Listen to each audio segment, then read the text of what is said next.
Dificuldade de interação, dificuldade na comunicação, são sintomas e sinais clássicos do autismo. Como a gente pode fazer então para melhorar isso no ambiente de casa?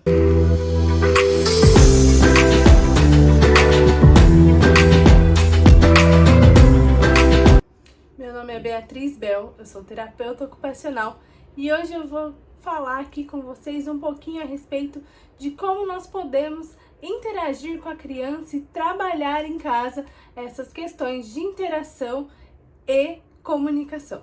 É muito comum os pais pensarem que a partir da escola é que a criança vai começar a desenvolver as suas habilidades de interação e comunicação. Mas isso não é verdade. A interação, a socialização da criança se inicia justamente no ambiente de casa, na sua relação com os pais. Como isso acontece?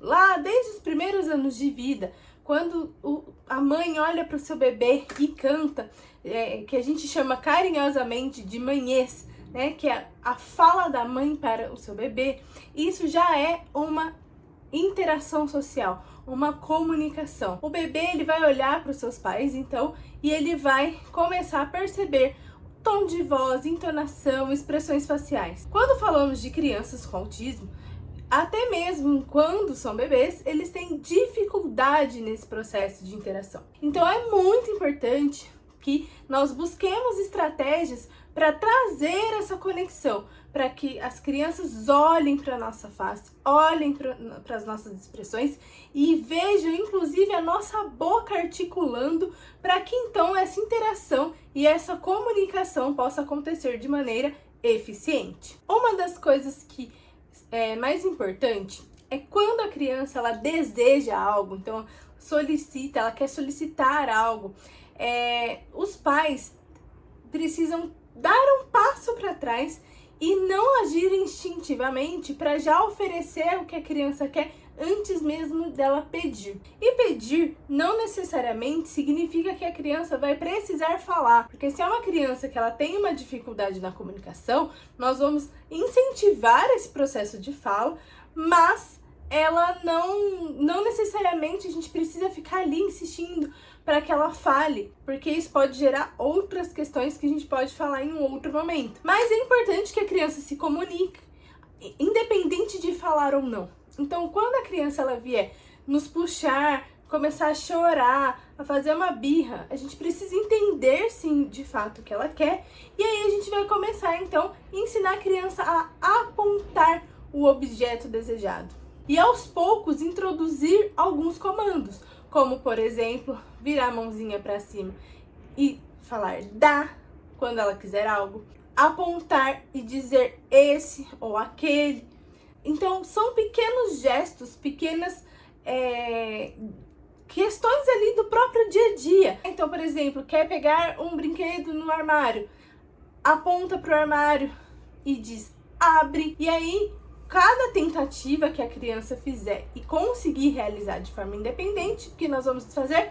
Dar parabéns, abraçar, beijar a criança, dar um reforçador social de afeto, para que ela entenda que o que ela fez é bom, é positivo. E isso vai tendenciá-la a repetir e fazer isso mais vezes. Então, são coisas simples no nosso dia a dia que vão fazer a diferença em como a criança vai lidar e aprender essas novas habilidades. É muito comum que nós adultos, na nossa ansiedade de querer fazer tudo rápido, de querer oferecer logo aquilo para a criança, de acabar com uma birra, a gente toma essa iniciativa de fazer né? E não ajude, então, não ajuda com que então a criança desenvolva as suas habilidades. Outra questão, né? Quando a gente fala de interação, quando a gente fala de aprendizado, né? É importante que a criança ela passe a imitar o que os adultos estão fazendo ou que outras crianças estão fazendo. Mas para que isso aconteça, a gente precisa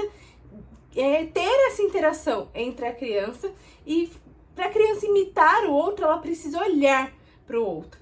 E nós sabemos que o contato visual, né, essa interação, ela ocorre com muita dificuldade em crianças e pessoas com autismo de maneira geral. E uma das maneiras que a gente pode incentivar essa interação é sempre que chamar a criança, trazer então a mão dela próxima ao nosso rosto e fazer o contato visual com a criança. Isso vai estimular esse rastreio visual, essa busca visual e esse contato. Quanto mais nós fizermos isso, maior a chance dela reproduzir isso. Sempre lembrando da importância de reforçar, de abraçar, acolher e manifestar a nossa alegria quando a criança faz isso, porque isso traz motivação interna para que ela repita novamente esse comportamento e aí nós possamos então trazer ali mais estímulos para que a criança aprenda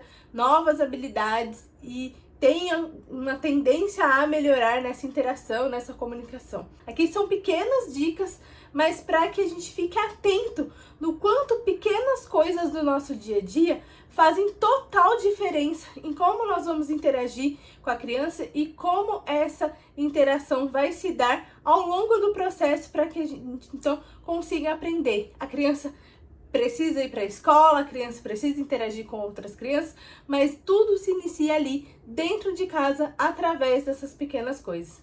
Se você gostou desse vídeo, compartilhe com alguém que você acredita que possa se beneficiar. Se inscreva aqui no canal, curta, deixe seu comentário, outras formas que vocês fazem para estimular a criança em casa e até o próximo vídeo.